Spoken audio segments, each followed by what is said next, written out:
저는 오늘 여러분과 함께 인생의 유라굴로라는 제목으로 은혜를 나누고자 합니다. 시골에서 자란 사람들은 여름에 풀들과 금불을 모아서 마당에 쌓아놓고 거기에 불을 놓아서 모깃불이라는 불을 놓습니다. 그러면 불이 타고 연기가 온 마당에 자욱해집니다. 그러면 모기가 연기에 쫓겨서 가고 돗자리에 앉아서 시원하게 서로 이야기를 나누면서 여름 초저녁을 즐길 수가 있는 것입니다. 그럴 때 여러분 언제나 보면 불이 붙으면 불티가 상승 기류를 따라서 하늘로 솟구쳐 올라가는 것을 보게 되는 것입니다.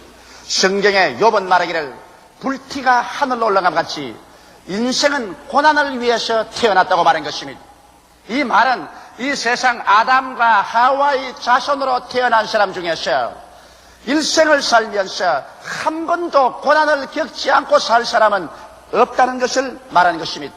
하나님께서는 죄 없는 사람은 한 사람 내놓았었습니다. 나사렛 예수 그리스도 죄 없이 잉태되시고 죄 없이 태어나셔서 33년 사시고 나무 죄를 대신해서 십자가에 못 박여 죽었다가 3일 만에 부활하셔 성천에서 만왕의 왕 만주의 주로 계신 예수 그리스도만은 죄 없이 태어나시지만은 그러나 고난 없이 태어난 사람은 한 사람도 이 세상에 없는 것입니다. 그러나 이 다 같이 겪는 고난이지만은 어떠한 사람은 고난의 파도에 부딪히면 산산조각이 나고 주어 담을 수 없을 만큼 낭패를 당하는 사람이 있는가 하면 또 다른 사람은 고난이 다가오면 고난과 역경을 통하여 그는 그 위대하고 찬란한 삶을 살아갈 수 있는 동기를 삼아서 고난이 다가오기 전보다 고난을 당하고 난 다음에 더 크고 찬란한 삶을 살아갈 수 있는 이와 같은 재료로 삼는 사람들도 흔히 있는 것입니다. 저는 오늘 이 시간에 인생 고난 풍파, 자연 고난 풍파를 통해서 어떻게 사도 바울 선생이 이 역경과 고난을 이겨나갔는가 그 사실을 설명을 해드리고 이로 말미암아 우리 한 사람 한 사람도 고난을 통해서 우리는 그것을 능히 이기고 살아갈 수 있는 길을 모색해보고자 하는 것입니다. 사도 바울 선생은 주님이 택한 제자 중에 가장 위대한 제자입니다. 주님 생존 시에 택한 12제자에게는 들어가지 못했지만은 주님께서 부활하시고 난 다음에 주께서 바울을 택하셔서 이방인의 사도로 삼으신 것입니다. 그래서 그는 눈부신 활력으로 이방 세계 복음을 전가하다가 예루살렘에서 유대인들에게 체포되어 로마 사람에게 넘겨졌고 그 길로 전전하면서 가진 수모와 고난을 당하시다가 이탈리아에 가서 시자 앞에서 재판을 받기 위해서 그는 체포되어 압송을 당하는 과정이 있었습니다. 마침 그때 아우구스토 대백부장 율리오라는 사람이 많은 죄수를 거느리고서 로마로 가서 로마의 법정에 넘겨주려고 한 것입니다. 이래서 그와 함께 죄수의 무리 속에 수갑을 차고 바울 선생은 끌려가게 된 것입니다. 그래서 율리오가 탄 배는 길리기아와 밤빌리아 바다를 건너 루기아의 무라성이라는 곳에 이르렀는데 그게 마침 이탈리아로 직행하는 알렉산드리아라는 배가 있었던 것입니다. 그래서 아주 기쁘게 생각하고 이 백부장 율리아는 다른 죄수와 바울을 그 알렉산드리아 호에 다 태워가지고서 출발했는데 바람이 잘 불지 않으니 그 옛날에는 범선이라 배가 겨우 그저 기어서 건너가듯이 가다가 나중에 미항까지 왔습니다. 미항에 도착하자 바울 선생이 매일같이 하나님 앞에서 죄수이지만은 기도를 하고 있었습니다. 비록 수족은 묶인 죄수이지만은 그러나 그 마음은 묶이지 않은 자유인이었습니다. 그러나 하나님께 늘 기도하는데 미항에 왔을 때 하나님의 계시가 임한 것입니다. 만일 미항에서 이 배가 출발하면 큰 풍랑을 만나서 화물은 물론 다 잃어버리겠니와 사람들의 생명에도 크나큰 장애가 있을 것이라는 묵시를 받았습니다. 이래서 바울 선생은 곧장 백부장 율리오를 만났었습니다. 그리고 율리오에게 말하십니다. 내가 보건대 이 배가 지금 미항에서 출발하면은 풍랑을 만나서 화물도 다 잃어버리고 그리고 사람의 생명에도 많은 장애가 있을 것인즉 그러므로 내 말을 믿고 이 겨울을 미양해서 지나는 것이 좋다. 그렇게 말했습니다. 율리오가 이 말을 듣고 난 다음에 선장과 선주와 모여서 회의를 했습니다. 여기 내가 데리고 가는 죄수 중에 아주 학식이 많고 또 기독교의 지도자인 바울이라는 사람이 있는데 이 사람의 기도 중에 하나님께 묵시를 받았다고 이런 말을 했습니다. 다른 말이 아니라 풍랑을 만나서 배가 파손되고 화물은 다 있고 사람들의 생명에도 위험이 있으니까 미양을 떠나지 말고 여기에서 겨울을 지나는 것이 좋다고 말하는데 당신네들은 어떻게 생각합니까? 선장이 가가 대수하고 웃습니다. 도대체 내가 뱃사람으로 지중해의 연안을 나는 평생을 이 배를 가지고 왔다 갔다 하는 사람인데 바다 물길은 내가 알지. 백명서생인 그 바울이란 그 종교인이 어떻게 바다 형편을 안단 말이요. 그런 우스운 소리 하지 마시오. 계시가 다 어디 있어요? 이 세상에 과학적인 세상에 해류를 따라 기류를 따라 경험을 얻고 내가 과학적인 지식을 가진 내가 알지. 그런 어리석은 소리 하지 마시오. 그러자 또 선주는 선주대로 하루속히 화물을 싣고 이탈리아에 가야 물건을 팔고 자금을 순회가 잘 때므로 돈을 한 푼이라도 많이 벌겠단 말입니다. 그래서 겨울을 미양에서 보낸다는 것은 상당히 물질적인 손실이 가므로 그래 이 두 사람이 백부장 율리아에게 단호하게 말한 것입니다. 선장과 선주가 합쳐가지고서 여기 미양에 있을 것이 아니라 우리가 좀 더 가면 이탈리아에 좀 가깝고 항구도 좋은 베닉스에 가서 베닉스에 거하면 얼마나 좋노. 항구도 좋고 시설도 좋고 그게 과동하기도 좋고 그 다음 봄철이 오면은 곧장 이탈리아로 건너가기도 좋고 하니까 베닉스로 가자. 그래서 백부장 율리아가 그 말을 들으니 바울 선생의 말은 어리석게 보이고 선장과 선주의 말이 타당해 보이는지라. 그래서 그들은 선장과 선주에게 명하여서 높이 돛을 달고 닻을 올리고 배를 출항하게 한 것입니다.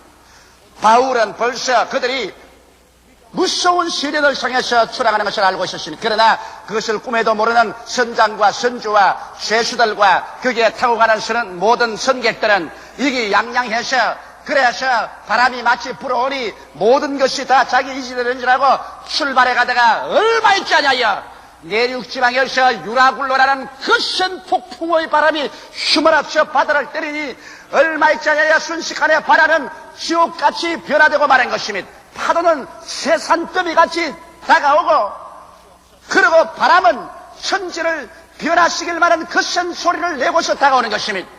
여기에서 선장과 선주와 선원들이 전력을 기울여 배를 보전하려고 하나 그 거센 파도와 바람에 배는 일념편주로 어떻게 도저히 감당할 수가 없게 된 것입니다. 이래서 별 수 없이 사람이 거센 풍랑을 만나 목숨에 위험하니까 하루 견디다가 이튿날에는 배를 가볍게 하기 위해서 그렇게 선주가 자기 목숨처럼 아끼는 화물을 모두 다 바다에 던집니다. 돈 보따리들을 전부 바다에 던집니다.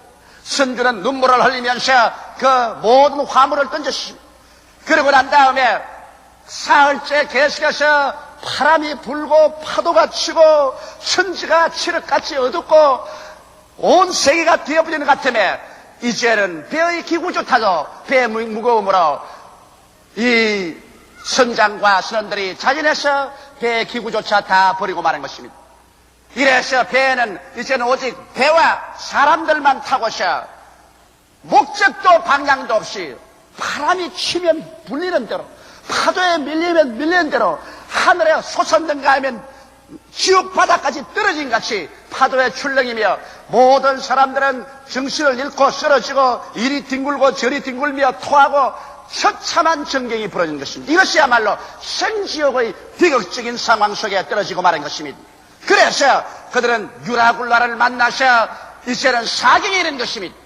여기에서 여러분 우리가 알아야 될 것은 왜 이 알렉산드리아호가 유라굴라를 만나지 아니했으면 안 되었습니까? 유라굴라의 풍랑이라는 것은 이것은 어찌할 수 없습니다. 유라굴라는 오기도 하고 가기도 하고 일어나기도 하고 잠자기도 하는 것입니다.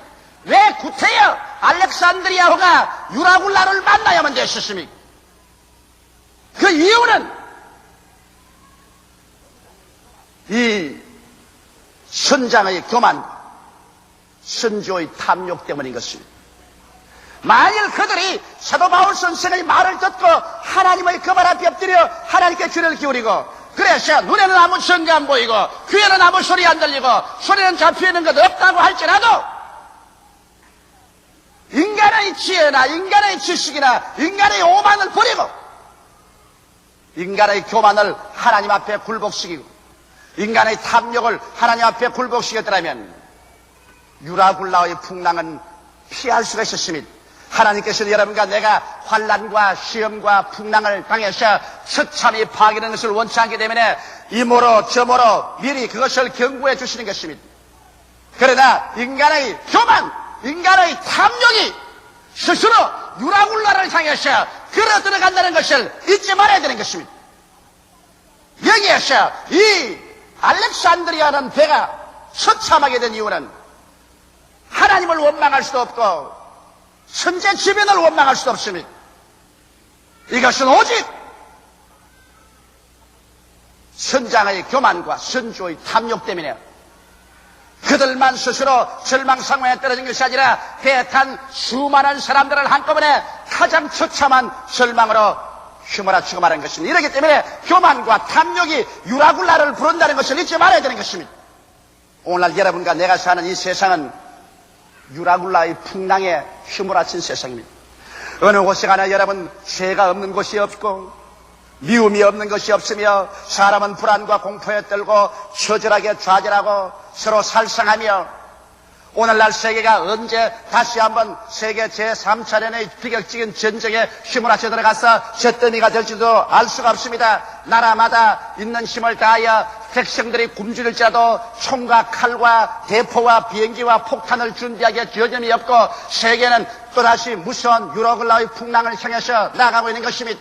최근 풍파들은 온 세계 각지에서 일어나고 세계 최종의 가장 비극적인 유라굴라의 풍랑은 다가오고 있는 것입니다. 왜? 인간은 이렇게도 지성적이라고 말하고 과학적이라고 말하고 이지적이라고 말하며 인격자라고 말하면서 세계에 다가오는 유라굴라의 풍랑을 눈앞에 보고도 이것을 피할 수 없을까요? 아담과 하와가 이 세상에 유라굴라를 가져올 때도 우리는 단적으로 그 결정을 할 수 있습니다. 하나님께서 동방의 에덴 지으시고 보기에도 아름답고 먹기에도 좋은 나무로 다 실과를 맺게 하시고 거기에는 상암도 없고 해암도 없고 진선진미의 아름다운 곳이었습니다. 그와 같은 자리에서 아담과 하와를 두고서 하나님을 섬기며 하나님을 믿으며 하나님께 순종하고 그리고 하나님의 청지기로서 그 동산을 가꾸게 한 것입니다. 그러나 사탄은 아담과 하와에게 유라굴라를 가져오는 길을 알고 있었습니다. 인생 유라굴로, 인생 풍파를 가져오는 길을 알았습니다. 그것은 아담과 하와에게 교만과 탐욕을 넣어주면 죄악과 사망의 유라굴로의 풍랑이 불어와서 그들을 침몰시킬 것을 알고 있었습니다. 그래서 마귀는 때를 노렸었습니다. 하나님께서는 동산 모든 실과를 다 먹되 동산 중앙에 있는 선악을 아는 실과는 먹지 말라. 이를 먹는 날에는 죽으리라고 말씀하셨습니다. 이 선악을 아는 실과는 하나님의 주권을 상징하는 것입니다.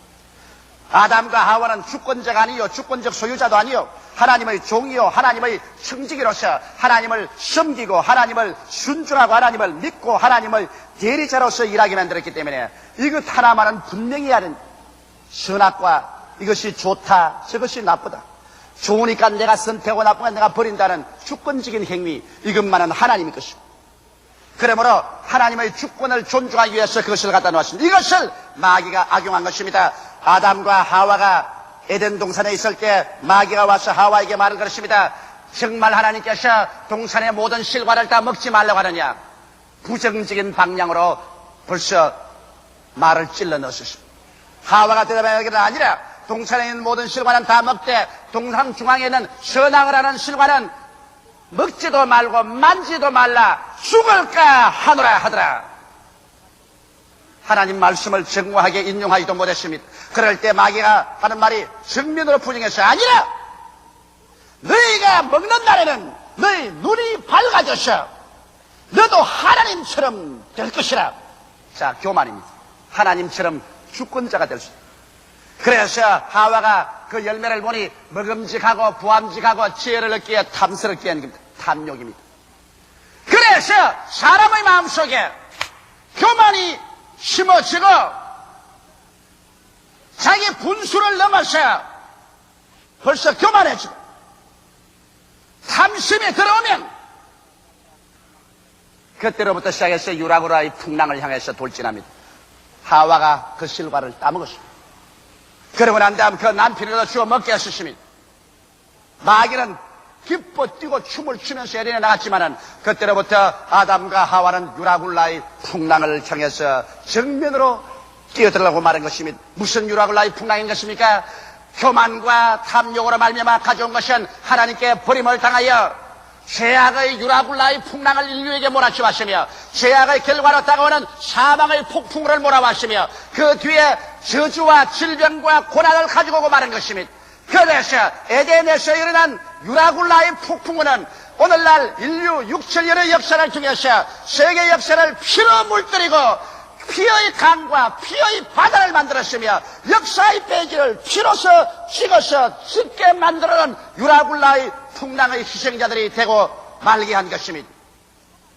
만일 아담과 하와가 교만과 탐심을 버렸더라면 그런 유라굴라의 풍랑을 피할 수가 있는 것입니다. 유혹은 어디 가도 있어요.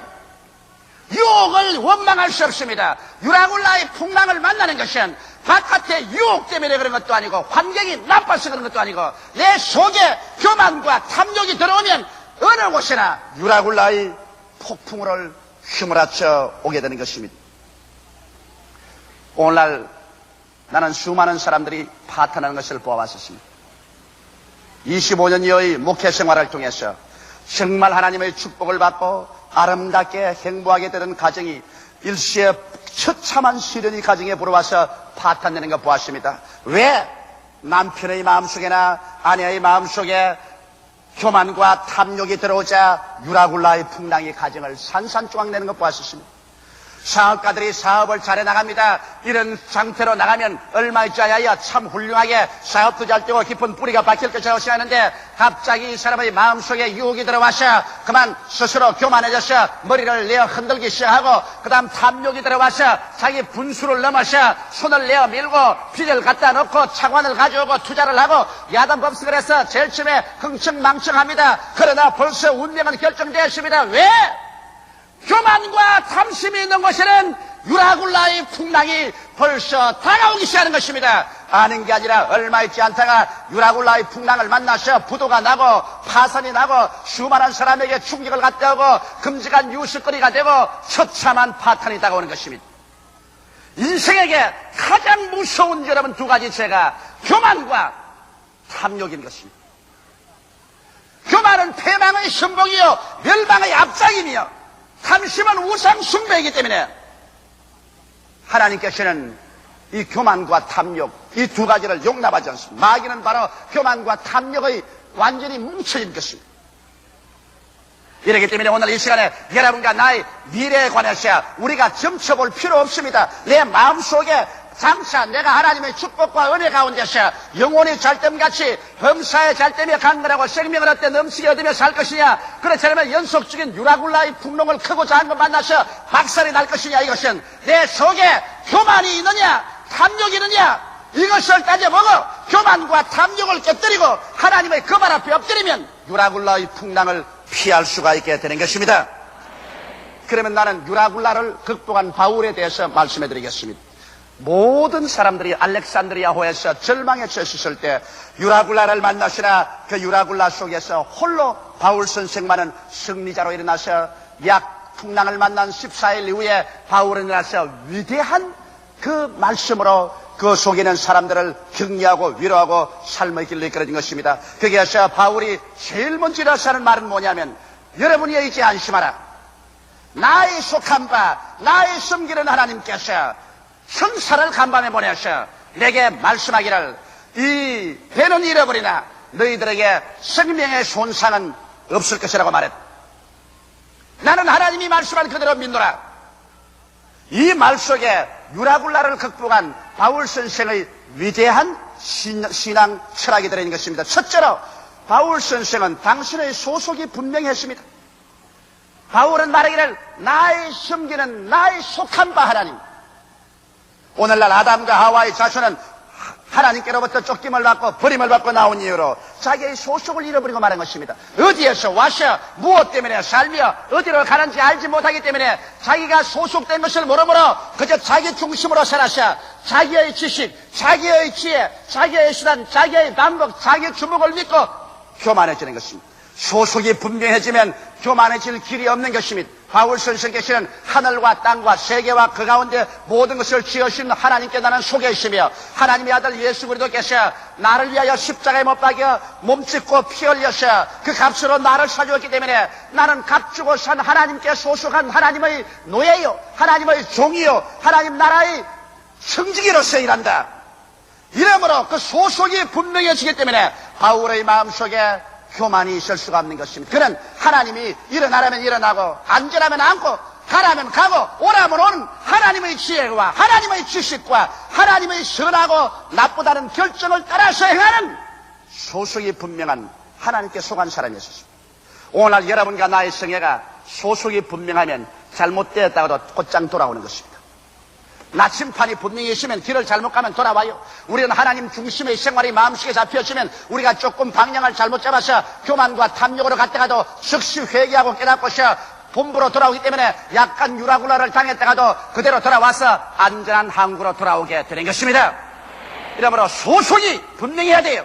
둘째로 바울은 말하기를 나의 섬기는 하나님이라고 말한 것입니다. 바른 마음, 탐심이 아닌 바른 마음, 정심입니다. 여러분 오늘날 왜 탐심이 생깁니까? 권력을 하나님으로 섬기니까 권력의 탐심이 생깁니다. 돈을 하나님으로 섬기니까 돈에 대한 탐심이 생깁니다. 육체의 쾌락을 하나님으로 섬기기 때문에 육체의 쾌락을 하나님으로 섬겨서 탐심이 생기는 것입니다. 탐욕이라는 것은 무엇을 자기가 섬기는가에 따라서 탐욕이라는 것입니다. 육신의 정욕, 안목의 정욕, 이 세상 사랑이 모두 다 잘못된 것을 섬기기 때문에 그런 것입니다. 오늘날에 와서는 인간은 지식 만능, 과학 만능, 황금 만능, 쾌락 만능으로서 이 세상에 완전히 유라굴라를 향해서 걸어가고 있기 때문에 이 세상을 그대로 내버려두면 어찌할 수 없이 3차 전쟁의 유라굴라에 부딪힐 수밖에 없습니다. 누가 뭐라고 해도 현재의 코스는 유라굴라를 향해서 직행으로 지금 달려가고 있는 것입니다. 바울 선생은 말하기를 나의 섬기는 하나님, 바울은 하나님을 섬기기 위해서 사는 것을 알았습니다. 그러므로 하나님 앞에 기다리고 하나님을 감사하고 예배하고 그리고 시간 내에 하나님 섬기고 몸 내어서 하나님 섬기고 물질 들어 하나님 섬기고 목숨 바쳐 하나님 섬겨 마음을 다하고 뜻을 다하고 정성을 다하고 목숨을 다하여 주 하나님을 섬기는 정심 바른 마음을 가진 그러한 사람이었습니다. 이렇기 때문에 바울 선생은 유라굴라에 소속되어 있지 않았습니다. 유라굴라가 바울을 멸할 수가 없습니다. 왜? 바울은 탐심이 아닌 정심을 가지고 있기 때문에 유라굴라하고는 상관이 없습니다. 이러므로 그 거센 유라굴라가 다가와도 바울은 조금도 두려워하지 않은 것은 그는 유라굴라에 소속한 사람이 아니었습니다. 그는 하나님께 속했으며 그는 하나님을 섬기고 있었습니다. 오늘 이 시간에 여러분은 무엇을 섬기고 있습니까? 육신의 정욕입니까? 안목의 정욕입니까? 이 세상 사랑입니까? 권력입니까? 돈입니까? 쾌락입니까? 여러분께서 탐심을 섬기고 나가면 그 결과는 부시불식간에 유라굴라의 풍랑 속에 떨어지게 되는 것입니다. 셋째로 바울 선생은 말씀에 대한 흔들리지 않은 신념이 있었습니다. 인간의 지식, 인간의 과학, 인간의 체험 이런 것 아닙니다. 선주나 선장의 말은 그런 것 아닙니다. 바울의 지식이란 하나님으로부터 받은 계시의 지식을 바울은 가지고 있었습니다. 할렐루야. 오늘날 또 여러분 우리가 세상에서 배우는 과학적인 인간의 역사적인 인간의 철학적인 지식이 아니라 이 성경 말씀은 하나님께서 계시하신 하나님의 지식과 하나님의 지혜와 하나님의 분별력과 하나님의 판단력인 것입니다. 진리는 변할 수가 없는 것입니다. 세월이 가고 인걸은 오고 가도 여러분 하나님의 말씀은 변하지 않습니다. 저 하늘이 무너지고 이 땅이 꺼져도 하나님의 말씀은 1.1획도 변할 수가 없는 것입니다. 그것은 진리이기 때문인 것입니다. 세상에 수만 권의 장서가 세월이 지나가면 다 없어지고 새로운 책이 나오지만 성경은 기록되고 난 다음 아직까지도 한 번도 고쳐 적을 수도 없고 고쳐 적은 적도 없는 것입니다. 그러므로 바울 선생은 하나님의 말씀에 섰습니다. 하나님의 말씀에 섰다는 것은 하나님의 지식에 서고 하나님의 지혜에 서고 하나님의 판단력에 서기 때문에 이런 냉할 수 없고 피할 수 없습니다. 바울은 말하기를 나의 소감바 곧 나의 섬기는 하나님의 사자가 어젯밤에 내 곁에 서서 말하되 바울아 두려워 말라. 내가 가이사 앞에 서야 하겠고 또 하나님께서 너와 함께 행선하는 자를 다 내게 주셨다 하시니 그러므로 여러분이 안심하라. 나는 내게 말씀하신 그대로 되리라고 하나님을 믿노라. 흔들리지 않은 바람이 불고 파도가 치고 하늘이 먹장같이 어둡고 천지가 무너진 것 같아도 바울은 그것을 믿지 않고 나는 하나님을 믿노라고 말할 수가 있는 것입니다.